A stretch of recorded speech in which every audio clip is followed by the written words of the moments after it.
बोलो सद्गुरुदेव की जय।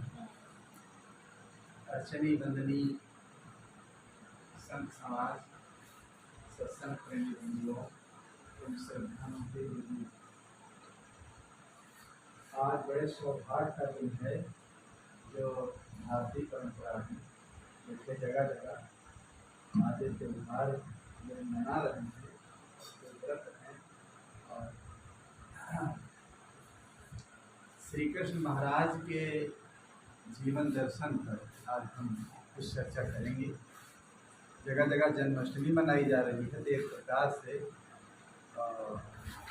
सही रूप से जन्माष्टमी क्या है, श्री कृष्ण कौन थे, श्री कृष्ण ने समाज को क्या संदेश दिया, श्री कृष्ण को पुराणों के लेखकों ने क्या क्या कह डाला, इन सब बिंदुओं पर थोड़ी हम चर्चा करेंगे आप सबकी ओर से। तुमने आंगन नहीं बुहारा, कैसे आएंगे भगवान, कैसे आएंगे भगवान। तुमने आंगन नहीं बुहारा, कैसे आएंगे भगवान, कैसे आएंगे भगवान।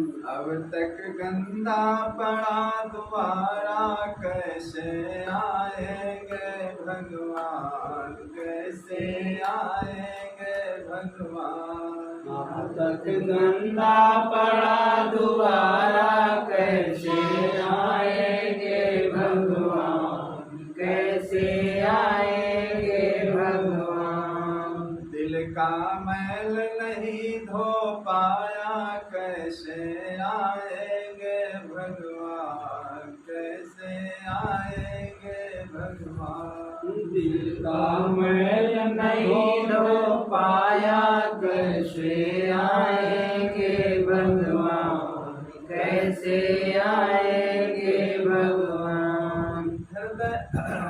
हर कोने कलिमल कसाई की लगी हुई है ढेरी, हर कोने कलिमल कसाई की लगी हुई है ढेरी। कहीं ज्ञान की किरण नहीं है, हर कोठरी अंधेरी। कहीं ज्ञान की किरण नहीं है, हर कोठरी अंधेरी।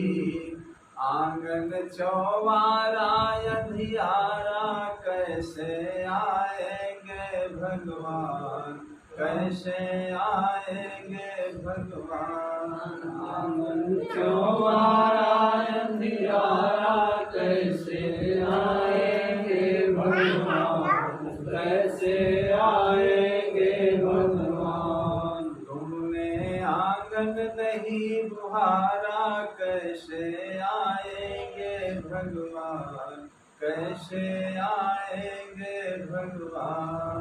तुमने आंगन नहीं बुहारा, कैसे आएंगे भगवान, कैसे आएंगे भगवान। दिल का मैल नहीं धो पाया, कैसे आएंगे भगवान, कैसे आएंगे भगवान। दिल का मैल नहीं धो पाया, कैसे आएंगे भगवान, कैसे आएंगे भगवान। हृदय तुम्हारा पिघल न पाया, जब देखा दुखियारा। हृदय तुम्हारा पिघल न पाया, जब देखा दुखियारा। किसी पंथ भूले ने तुमसे पाया नहीं सहारा, किसी पंथ भूले ने तुमसे पाया नहीं सहारा। सूखी है करुणा की धारा, सुखी है करुणा की धारा। कैसे आएंगे भगवान, कैसे आएंगे भगवान। तुमने कैसे आएंगे भगवान, कैसे आएंगे भगवान। तूने आंगन नहीं बुहारा, कैसे आएंगे भगवान, कैसे आएंगे भगवान। अब तक गंदा पड़ा द्वारा, कैसे आएंगे भगवान, कैसे आएंगे भगवान। अब तक गंदा पड़ा द्वारा, कैसे आएंगे भगवान, कैसे आएंगे भगवान। अंदर के पट खोल देख लो, ईश्वर पास मिलेगा। अंदर के पट खोल देख लो, ईश्वर पास मिलेगा। अंदर के पट खोल देख लो, ईश्वर पास मिलेगा। अंदर के पट खोल देख लो, ईश्वर पास मिलेगा। हर प्राणी में ही परमेश्वर का आवास मिलेगा। हर प्राणी में ही परमेश्वर का आवास मिलेगा। सच्चे दिल से नहीं पुकारा, कैसे आएंगे भगवान, कैसे आएंगे भगवान। सच्चे दिल से नहीं पुकारा, कैसे आएंगे भगवान, कैसे आएंगे भगवान। तुमने आंगन नहीं बुहारा, कैसे आएंगे भगवान, कैसे आएंगे भगवान। तुमने आंगन नहीं बुहारा, कैसे आएंगे भगवान, कैसे आएंगे भगवान। अब तक गंदा पड़ा तुम्हारा, कैसे आएंगे भगवान, कैसे आएंगे भगवान। अब तक गंदा पड़ा द्वारा, कैसे आएंगे भगवान, कैसे आएंगे भगवान। निर्मल मन हो तो रघुनायक सेवरी के घर आए। निर्मल मन हो तो रघुनायक शबरी के घर आए।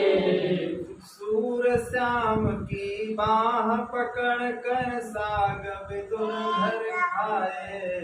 शूर श्याम की बाह पकड़ कर साग विदुर घर खाए। तुमने इस पर नहीं विचारा, कैसे आएंगे भगवान, कैसे आएंगे भगवान। तुमने इस पर नहीं विचारा, कैसे आएंगे भगवान, कैसे आएंगे भगवान। तुमने आंगन नहीं बुहारा, कैसे आएंगे भगवान, कैसे आएंगे भगवान। तूने आंगन नहीं बुहारा, कैसे आएंगे भगवान, कैसे आएंगे भगवान। अब तक गंदा पड़ा द्वारा, कैसे आएंगे भगवान, कैसे आएंगे भगवान। अब तक गंदा पड़ा द्वारा, कैसे आएंगे भगवान, कैसे आएंगे भगवान। दिल का मैल नहीं धो पाया, कैसे आएंगे भगवान, कैसे आएंगे भगवान। दिल का मैल नहीं धो पाया, कैसे आएंगे भगवान, कैसे आएंगे भगवान। बोलो सद्गुरुदेव।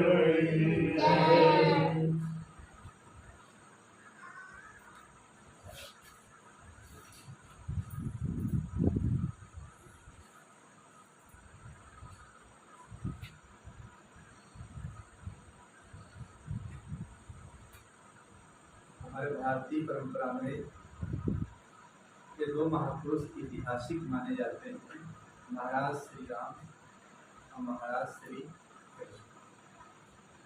महाराज श्री राम का देखिए जीवन, उनका भी जीवन आदर्श में रहा। माता पिता की देखिए आज्ञा पालन कैसे उन्होंने किया, कितना कठिन घोर जंगल में देखिए उनकी आज्ञा पालनार्थ देखिए वन को चले गए, अपने भाई भरत के लिए देखिए अयोध्या की राज छोड़ दिया। वही राम अगर महलों में रहते तो इतना नाम उनका नहीं होता। मनुष्य देखिए कठिनाइयों से जब गुजरता, उसके जीवन में जब कठिनाइयां आती हैं तो देखिए धीरे धीरे उसके जीवन में एक नई चमक आ जाती है, लोग उसके जीवन से प्रभावित होते हैं। तो ऐसे ही मैसेज आया तो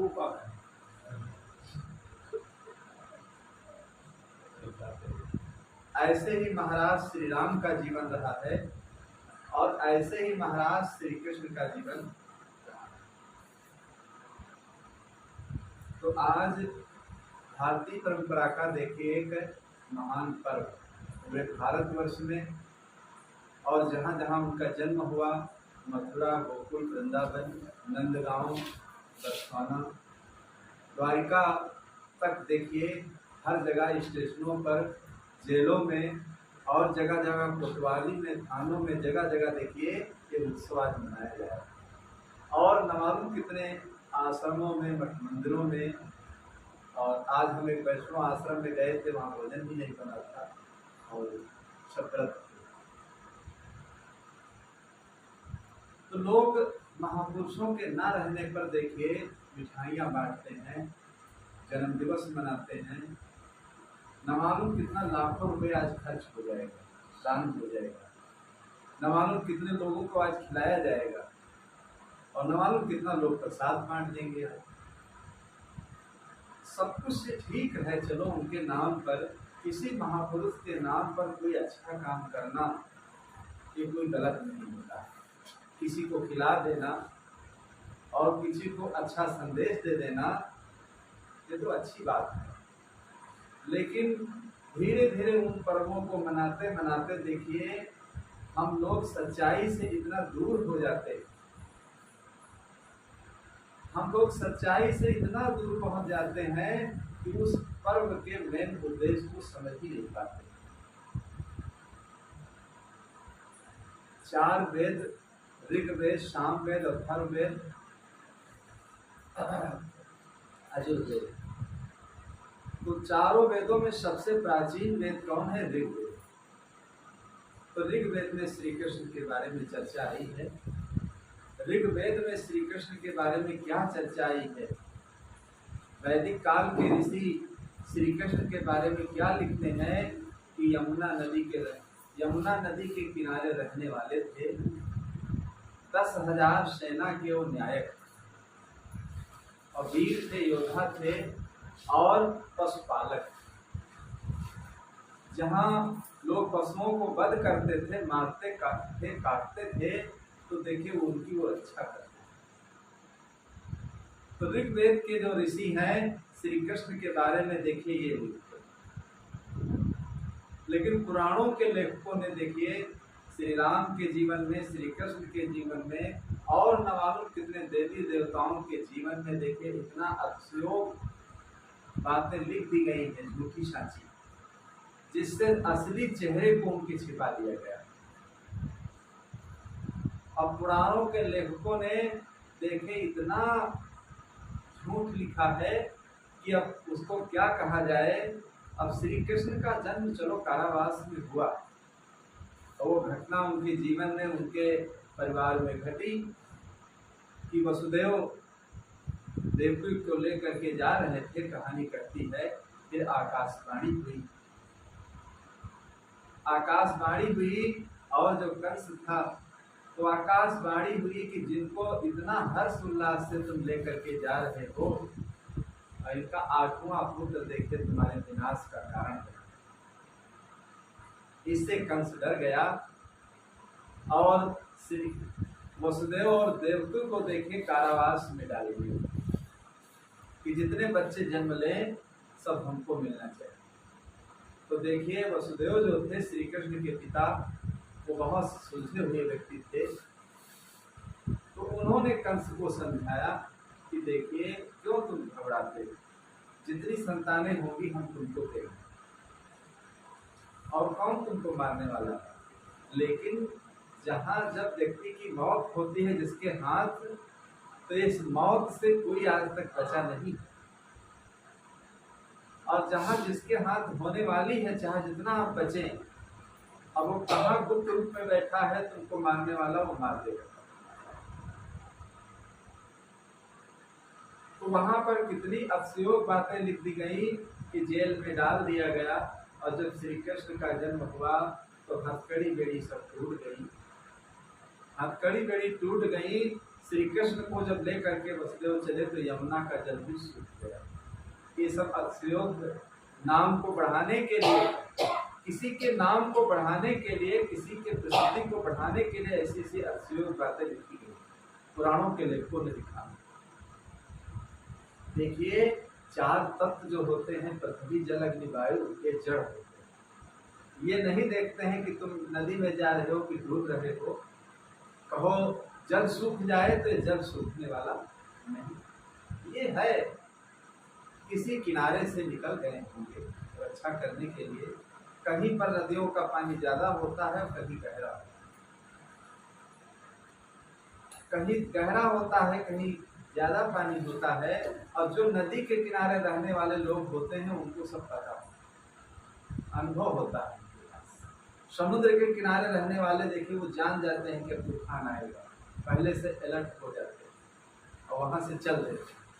पहाड़ी मुल्कों में जो लोग रहते हैं उनको भी पता है, वो जलवायु हवाओं से जान जाते हैं कि अब कोई तूफान आएगा, कोई विस्फोट होगा। देखिए नीचे उतर आते हैं, पहाड़ से नीचे उतर आते हैं, और जब बहुत बर्फ गिरती है तब तक नीचे रहते हैं, और जब बर्फ गिरना बंद हो जाता है तो फिर वह नीचे चढ़ जाते हैं। तो न मालूम कितनी अतिशयोक्ति बातें लिखी गई श्री कृष्ण के जीवन में, और 16,108 पटरानियों से उनके जीवन में उनको जोड़ दिया गया। जो एक तरफ गीता का ज्ञान देता हो, एक तरफ अर्जुन को गीता का ज्ञान सुनाता हो, एक तरफ 16,108 पटरानियों से जोड़े गए। वो रहस्य खेलते थे। श्री राम और श्री कृष्ण के जीवन में देखिए वेदों में रहस्य की कहीं गंध मात्र भी नहीं, लेकिन पुराणों के लेखकों ने उनको रहस्य देना, स्त्रियों के साथ नाचना गाना, न मालूम क्या क्या ऐसी ऐसी चीजों को लिख दिया गया है कि उसको कहने में लज्जा आती है। तो किसी महापुरुष के नाम को बढ़ाने के लिए इतनी झूठी सांची बातें लिखी गई, न मालूम कहाँ कहाँ से बातें ला करके कही गई। सृष्टि देखिए दो प्रकार की होती है, एक नाद और बिंद। और जो बिंद सृष्टि होती है वो गृहस्थी में देखिए खुद के बच्चे होते हैं, परिवार होता है। जो नाद सृष्टि होती है महात्माओं में, संतों में देखिए खुद के बच्चे नहीं होते हैं, शिष्य होते हैं, धर्म के पुत्र होते हैं, वो नाद सृष्टि कही जाती है। तो इसी प्रकार 16,108 उनके पटरानियां नहीं थी, वो सब प्रेमिकाएं। इतनी उनके अंदर कलाएं थी कि गोकुल और मथुरा में जब अपनी बंसी को बजाते थे तो लोगों को मुग्ध कर देते थे, लोग उनके प्रेमी बन जाते थे। तो ये सब प्रेमिकाएं थी उनकी। जैसे संत महात्माओं के हजारों लोग भक्त होते हैं, प्रेमी होते हैं। अब कहो सब बच्चे हैं, संतान है उनकी, तो धर्म की संतान, खुद के संतान संतों के नहीं होते। तो इसी प्रकार 16,108 पटरानियों के साथ नाचना गाना, उनका चीरहरण कर लेना, उनके स्नान करने में उनके कपड़े उठाकर पेड़ पर चढ़ जाना, ये सब झूठी बातें पुराणों के लोगों ने। देखिए श्री कृष्ण और गीता में श्री अभिलाष साहब ने श्री कृष्ण के बारे में बिल्कुल असली चेहरा उन्होंने दिखाया है। असली चेहरा उन्होंने दिखाया है कि वो कौन थे, कितने वीर थे, न मालूम कितने जितने राजा अनीत करते थे, उन अनीति करने वाले राजाओं को देखे मार करके वहां पर अच्छे अच्छे राजाओं को उन्होंने स्थापित किया। कंस भी देखे उनके समय में बहुत गलत कर रहा है। उग्रसेन को देखे राजगद्दी से उतार करके अपना राजा बन गए। तो श्री कृष्ण महाराज ने देखे कंस को मार करके, अपने मामा को मार करके देखिए फिर उग्रसेन को राजगद्दी पर बैठा। जहां जहां जिन राजा महाराजा जो गलत काम करते थे, देखिए श्री कृष्ण इतने वीर थे कि उन राजाओं को अलग करके और अच्छे अच्छे राजाओं को वहां चुन देते। श्री कृष्ण जीवन भर देखिए ऐसा काम करते रहे। एक तरफ गीता का ज्ञान देते रहे और गीता का ज्ञान देने वाला देखिए कितना महान ज्ञान है, जिस ज्ञान को सुन करके मनुष्य का जीवन देखिए धन्य धन्य हो सकता है। तो एक तरफ जो गीता का ज्ञान देता हो, एक तरफ देखिए रहस्य खेलता। कुछ लोग कहते हैं कि वृंदावन में अभी भी रहस्य होता है। वहां के पंडित पुजारी लोग कहानी करते हैं। अब कब श्री कृष्ण द्वापर में कहते हुए और अभी वही रहस्य होता है, अब भी रहस्य होता है, वहां लोग रहस्य खेलते हैं। तो ऐसी ऐसी बातें गढ़ दी गई समाज में झूठी सांची, और लोग उसको मान लेते हैं कि जरूर वृंदावन में अभी भी रहस्य होता होगा, श्री कृष्ण आते होंगे वहां। ये सारी बातें झूठी हैं।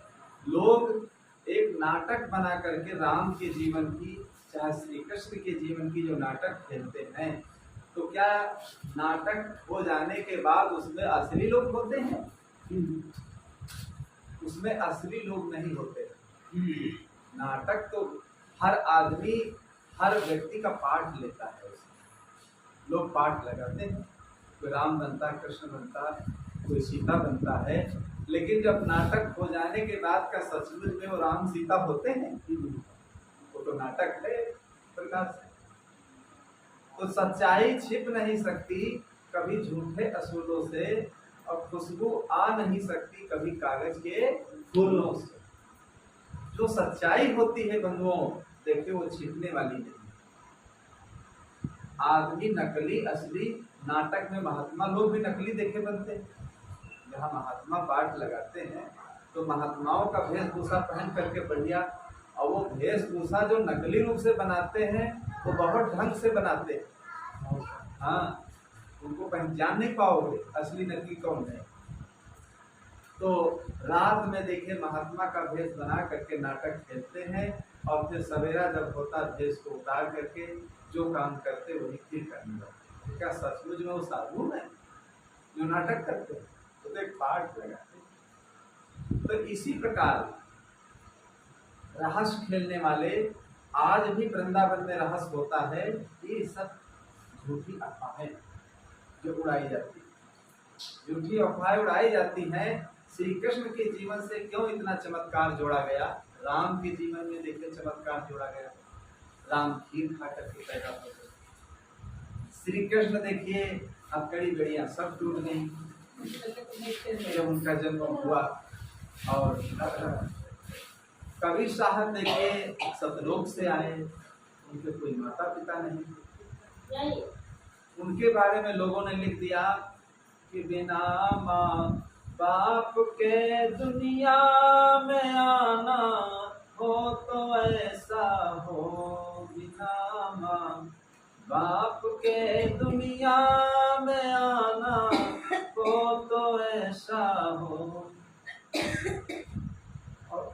हुए कबीर बन जलवा दिखाना हो तो ऐसा हो, बिना माँ। ऐसे से छंद लोगों ने लिख दिया कि बिना माँ बाप के दुनिया में आना हो तो ऐसा। अगर माँ बाप से कबीर साहब को कह दो नाराज हो जाएंगे लोग। अरे कबीर साहब जैसे पुरुष कहीं माता पिता से जन्म लेते हैं? वो सतलोक से आए, वो सतलोक से आए। दुखी जी मोह को लख करके प्रभु सतलोक से आए। दुखी जी मोह को लख करके प्रभु सतलोक से आए। संसार को दुखी देख करके देखिए सतलोक से कभी शायद ऐसा लेखक लोग, अरे कहीं सतलोक से ऊपर से कहीं आसमान से किसी का जन्म होता है? जैसे जन्म होता है पहले होता था, ऐसे आज जन्म होता है, ऐसे कभी साहब का भी किसी माता पिता से जन्म, कोई सतलोक से कोई आसमान से नहीं आ सकता। तो ऐसे ऐसे सब अपने अपने महापुरुषों के नाम में चमत्कार सब लोग जोड़ते चले गए, अक्षयों बातें जोड़ते चले गए। ऐसे राम के उपासक श्री कृष्ण के जो उपासक थे, श्री कृष्ण के बारे में चमत्कार जोड़ते चले गए, छोटी साची बातें लिखते चले गए। लेकिन अगर असली चेहरा देखा जाए श्री कृष्ण का, तो असली जन्माष्टमी यही है कि असली चेहरा उनका जो व्यक्ति देख ले, असली रूप से श्री कृष्ण कौन थे, इस बात को जो व्यक्ति समझ लो उसका ही जन्माष्टमी मनाना सफल होता है। ऐसे खीरा केवल काट देना और थोड़ा सा उत्सव मना लेना, और 12 बजे देखिए 12 बजे बजते ही बजते लोग रोने लगते हैं, श्री कृष्ण का जन्म हो गया, सारे तो उसमें नाटक करते हैं। अरे एक बार श्री कृष्ण का जन्म हुआ, अब बार बार थोड़ा जन्म होता है। उसी जन्म उत्सव को लोग मनाते हैं, मनाया जाता है कि आज के दिन श्री कृष्ण का जन्म हुआ। तो न मालूम कितनी ऐसी झूठी साची बातें सब लिखी गई हैं, और लिख लिख करके लोगों ने देखिए ऐसा ऐसा चमत्कार जोड़ते चले। लेकिन श्री कृष्ण का जीवन क्यों इतना महान हुआ, श्री कृष्ण के जीवन में क्यों इतनी महानता आई? देखिए उनमें ऐसी विशेषताएं थी, उनमें ऐसे गुण थे, इसलिए उनका नाम दुनिया में मशहूर हो गया। देखिए सुदामा जो उनके साथ में पढ़े थे, तो सुदामा जी अपनी जब गरीबी हालत में श्री कृष्ण को द्वारिका मिलने गए, यहाँ अगर थोड़ा उसके पास धन हो जाता है तो देखिए अपने माता पिता को भूल जाता है। वही बच्चा पढ़ लिख करके अगर अच्छी नौकरी करने लगता है तो देखिए अपने माता पिता को भूल जाता है।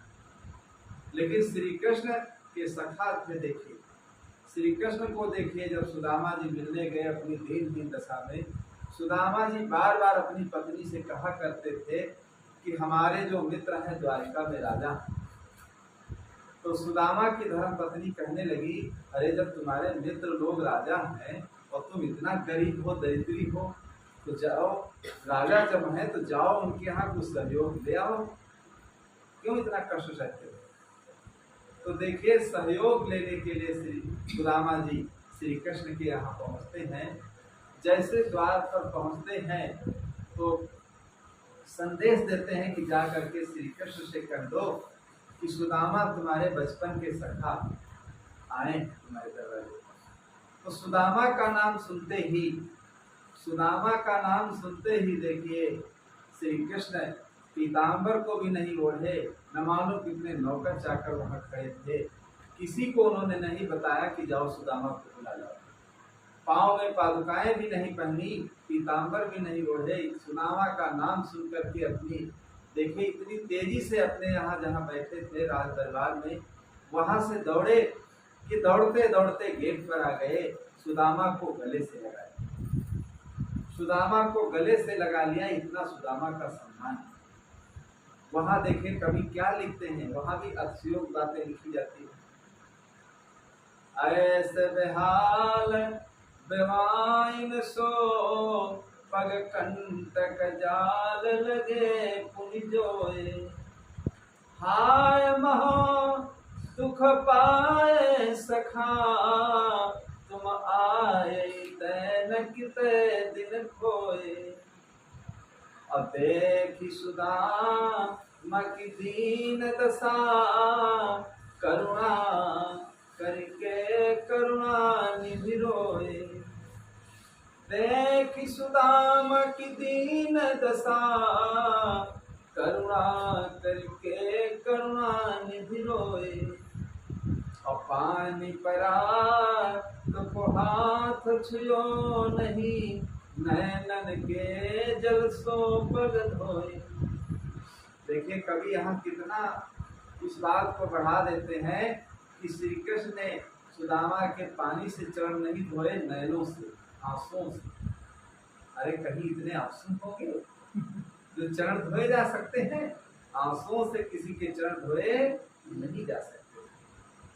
अगर चरण धोए जा सकते हैं तो पानी से चरण धोए जा सकते हैं। तो इसी प्रकार न मालूम कितनी अश्लील बातें सब लिखी गई हैं और कही गई हैं, और लेकिन अपने गरीब मित्र का सहयोग किया, सम्मान किया।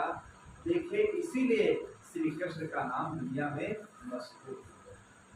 लेकिन नारद जी से श्री कृष्ण देखिए क्या कहते हैं। लोग भगवान को मंदिरों में, गिरजाघरों में, कहाँ कहाँ खोजते हैं, लेकिन श्री कृष्ण क्या कहते हैं?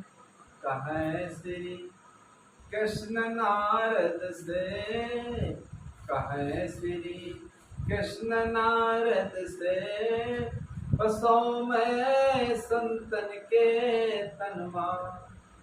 कहे श्री कृष्ण नारद से, बसो मैं संतन के तनमा। श्री कृष्ण कहते हैं नारद जी से, अगर हमको तुम ढूंढना, अगर हमको तुम ढूंढना तो देखिए हम कहाँ मिलेंगे, हम तुमको कहाँ मिलेंगे? बसों में संतन के तनमा। जो अच्छे संत होते हैं देखिए हम उन्हीं के तन में वास करते हैं। कहाँ? श्री कृष्ण नारद से, बसों में संतन के तन में। तो अच्छे संत मिल जाएं तो समझ लो तुमको राम और श्री कृष्ण मिल गए। बिल्कुल साफ साफ देखिए इस बात को बताते हैं। हर आदमी को सही रूप से इस बात को समझ लेना चाहिए कि श्री कृष्ण कहाँ है? संतों के तन में बसे हुए। तो जब संतों के तन में बसे हुए हैं, शिक्षा गुरु देखे उनके संदीपनी थे, लेकिन जब संदीपनी से उनको सही ज्ञान नहीं मिल पाया, आत्मज्ञान, आत्म संतोष नहीं मिल पाया, तो देखिए उन्होंने घोर आंगिरस को अपना गुरु चुना। श्री कृष्ण के आध्यात्मिक गुरु कौन थे? घोर आंगिरस थे। घोर आंगिरस उनके आध्यात्मिक गुरु थे, जो उनको अध्यात्म का ज्ञान देने वाले थे। देखिए गुरु संसार में बहुत होते हैं, माता पिता भी गुरु होते हैं, एक शिक्षा देने वाला गुरु होता है, और एक उंगली पकड़कर चलने वाला भी गुरु होता है। तो अनेक गुरु होते हैं, लेकिन एक जीवन में देखिए आध्यात्मिक गुरु होता है जो मनुष्य को कल्याण का रास्ता बताता है। तो घोर आंगिरस की शरण जाकर के उन्हें देखिए शांति मिली, और जीवन में देखिए उनको सुख प्राप्त हुआ। तो इसलिए जितने गलत राजा महाराजा थे, सबसे जीवन भर जूझते रहे वो, और सबको मारते रहे, और अच्छे अच्छे राजाओं को राजगद्दी पर प्रतिष्ठित करके जिससे अच्छी राज चले, जनता खुशहाल। जीवन भर देखिए ऐसे काम वो करते रहे, संघर्ष करते रहे। एक और श्री कृष्ण के जीवन में विशेषता है। देखिए पूरा परिवार जब उनका आपस में कट करके मर गया, नारद जी को बुलाकर वो एक बार कहने लगे कि हम क्या करें, हमारा परिवार हमारे बस में नहीं है। और पूरे देखिए द्वारिका में उन्होंने आदेश कर दिया कि शराब पीते और बनाते कोई मिलेगा तो दंडित किया जाएगा। लेकिन शराब पीना बनाना बंद नहीं हो पाया।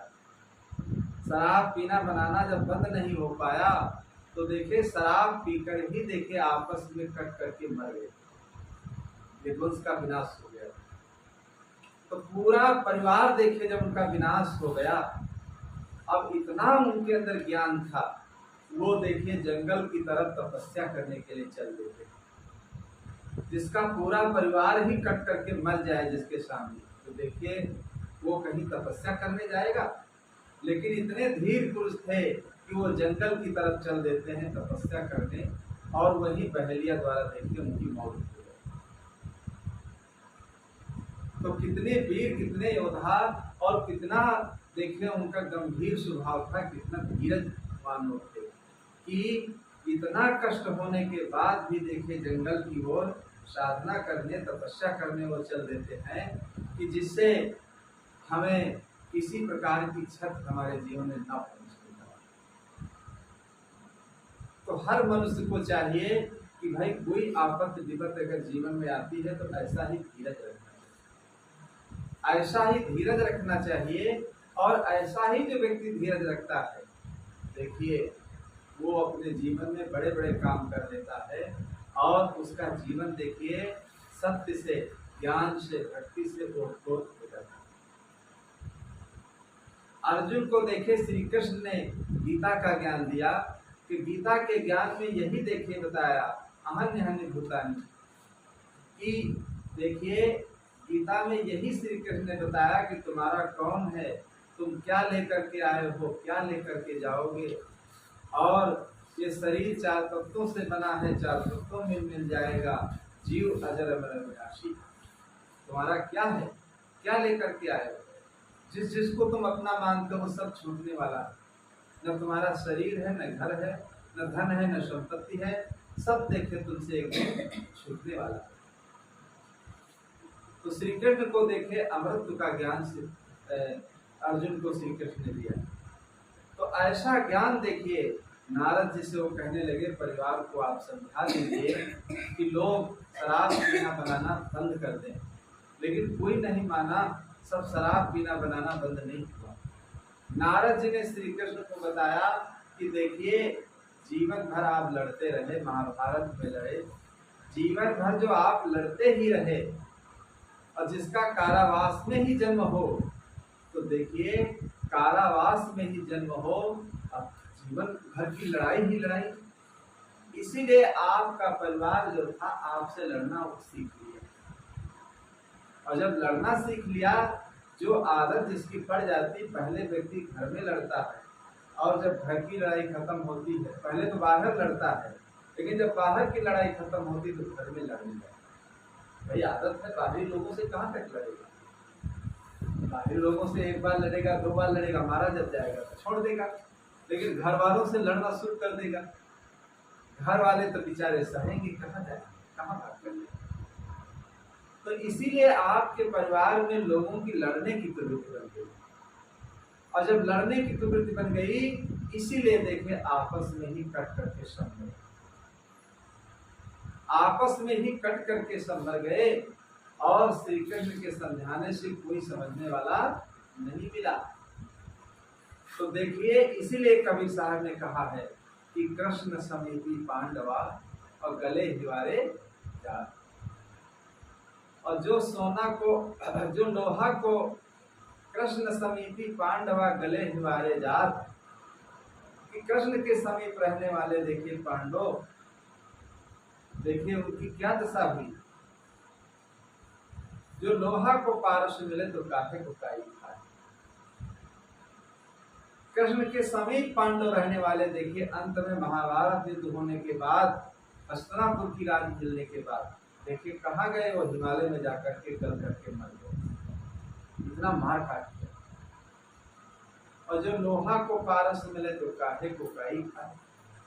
अगर लोहा को पारस पत्थर मिल जाए, और पारस पत्थर देखिए लोहा में छुआने से सोना हो जाता है, पारस पत्थर अगर मिल जाए तो लोहा में जंग लगने की क्या जरूरत है, जंग लगने की कोई जरूरत ही नहीं है। तो इसलिए श्री कृष्ण के साथ में रहने वाले, ऐसे युग पुरुष के साथ रहने वाले, ऐसे क्रांतिकारी पुरुष के साथ रहने वाले भी देखे अंत में हिमालय में गल करके सब मर गए, उनको भी शांति नहीं मिली। तो इसलिए देखिए पीछे से ही देखे श्री कृष्ण श्री राम की पूजा उनकी मूर्तियों को बनाना, धीरे धीरे देखिए ये सब चीजें आरंभ हुई, और धीरे धीरे जब चीजें आरंभ हुई, धीरे धीरे देखे उनको पार ब्रह्म परमेश्वर लोग मानने लगे, भगवान की उपमा दे दिए, अंतर्यामी मानने लगे। राम को भी आप वाल्मीकि रामायण उठाकर देखिए तो राम को वहाँ भगवान नहीं कहा गया, राम को वहाँ राजकुमार कहा गया, राजा दशरथ के पुत्र कहा गया। राम भी देखिए उसी अयोध्या की सरयू में ही जलमग्न हो गए, सरयू में ही जलमग्न हो गए, अपने प्राणों को त्याग किया, और उस राम को दुनिया वाले खोजते ही जलमग्न, सरयू में वो भाई जलमग्न हो गए। श्री कृष्ण भी देखिए द्वारका में जहाँ उनकी समाधि थी, समुद्र ने अंदर डुबो दिया, तो द्वारिका डूब गई पहले वाली, अब नई द्वारिका बसाई गई। तो उस चीज को आप ढूंढोगे तो वो चीज कहाँ मिल जाएगी, नहीं मिलने वाली। इसलिए कारण काल की व्यवस्था से जितने नियम, उस नियम के अनुसार जितने काम देखे होते हैं वो सब सही होते हैं, लेकिन लोग इस चीज को समझ नहीं पाते हैं। असली रूप से अगर किसी महापुरुष के जन्म दिवस को हम लोग अगर मनाते हैं तो अच्छी चीज है, मनाना चाहिए, लेकिन उस महापुरुष के चरित्र पर, उस महापुरुष के जीवन पर, उस महापुरुष ने समाज को क्या दिया, उस महापुरुष ने समाज को क्या शिक्षा दिया, उस महापुरुष से समाज को क्या लाभ मिला, अगर इस चीज पर, इस विषय पर प्रकाश डाला जाए तो असली रूप से जन्माष्टमी यही ये हम लोग बैठ करके मना रहे हैं, ये असली रूप से जन्माष्टमी। लेकिन लोग इसको सही रूप से समझ नहीं पाते हैं, केवल ऐसे ही अपना गा बजा करके खत्म कर देते हैं। तो जब उनके संदेश को, उनके विचारों को, उनके जब हम भली भांति समझ लेंगे तो समझ लो हमारा जन्म दिवस मनाना हमारा शत्रु है। तो अगर गीता के ज्ञान को सामने हम रखते हैं तो गीता का ज्ञान देखिए हमें अविनाशी तत्व तक पहुंचाता है, हमें अविनाशी ज्ञान तक ले जाता है गीता का। तो हम लोग गीता का ज्ञान समझ लें अपने जीवन में, और गीता का ज्ञान अपने अंदर हृदयंगम करके, और श्री कृष्ण के बारे में जितना अंधविश्वास चमत्कारपूर्ण बातें लिखी गई सब झूठी है, कपोल है, कल्पित है, वो उनको न मान करके असली रूप से वो इंसान, असली रूप से वो इंसान थे और अच्छे काम करके देखे समाज में वो प्रसिद्ध हो गए, और पीछे से देखे उनके नाम पर पूजा पाठ, ये मंदिर बनाना, ये सब शुरू हुआ पीछे से, मूर्तियां बना बना करके लोग पूजने, मूर्तियां बना बना करके पूजने लगे, और न मालूम क्या क्या उनके जीवन के ना रहने के बाद लोग मानने लगे उनको पार्वती और परमेश्वर। तो ऐसे ही श्री राम भी देखिए राजकुमार थे, और श्री कृष्ण भी देखिए वो भी देवकी पुत्र कहे जाते हैं, वो भी देवकी पुत्र कहे जाते हैं। मथुरा में देखिए उनकी राज भी, अयोध्या में उनकी राज, लेकिन धीरे धीरे देखिए उस बात को बढ़ाते बढ़ाते बढ़ाते बढ़ाते फिर आगे देखें कितना बढ़ा दिया गया, क्या क्या उनके जीवन में लिख दिया गया तो कहा ही नहीं जा सकता है। इसलिए असली चेहरा, असली संदेश उनके जीवन का हम लोग समझ लें, और समझने के बाद उनके विचारों पर अगर हम ध्यान दें तो जरूर हमारे जीवन में लाभ होगा। इसी की चर्चा में देखिए श्री अभिलाष साहब ने श्री कृष्ण और गीता और गीता सार, दो पुस्तकें उन्होंने श्री कृष्ण पर लिखा। महाराज श्री कृष्ण के जीवन दर्शन को उन्होंने असली रूप से छुआ है, असली चेहरा उनका उन्होंने बताया है। जो पुराणों में लेखकों ने झूठी साची बातें लिखी है और झूठी साची बातों का खुलावा जो कर दिया वो सब कल्पित है, असत्य है। इसलिए सत्य चीज को समझ लेना, यही जन्माष्टमी मनाना होता है। चाहे राम का जन्मदिन हो, चाहे कृष्ण का जन्मदिन हो, चाहे बुद्ध का हो, चाहे नानक का हो, चाहे कबीर का हो, चाहे ईसा का हो, चाहे मोहम्मद का हो, चाहे दयानंद का हो, चाहे स्वामी विवेकानंद का हो, चाहे रामकृष्ण परमहंस का हो। ये तो अच्छी बात है कि उतनी घड़ी हम शांत चित्त से उसके यादगार में बैठेंगे तो कुछ न कुछ हमारे जीवन में शांति मिलेगी।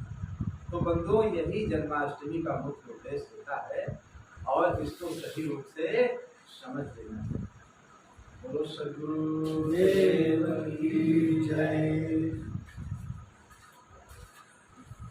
वंदनीय गुरुदेव तुमको, वंदनीय गुरुदेव, वंदनीय गुरुदेव तुमको, वंदनीय गुरुदेव। काल जाल के फंदा भाई, काल जाल के फंदा भाई, परख लखायो भेव तुमको, परख लखायो भेव तुमको, वंदनीय गुरुदेव, वंदनीय गुरुदेव तुमको, वंदनीय गुरु।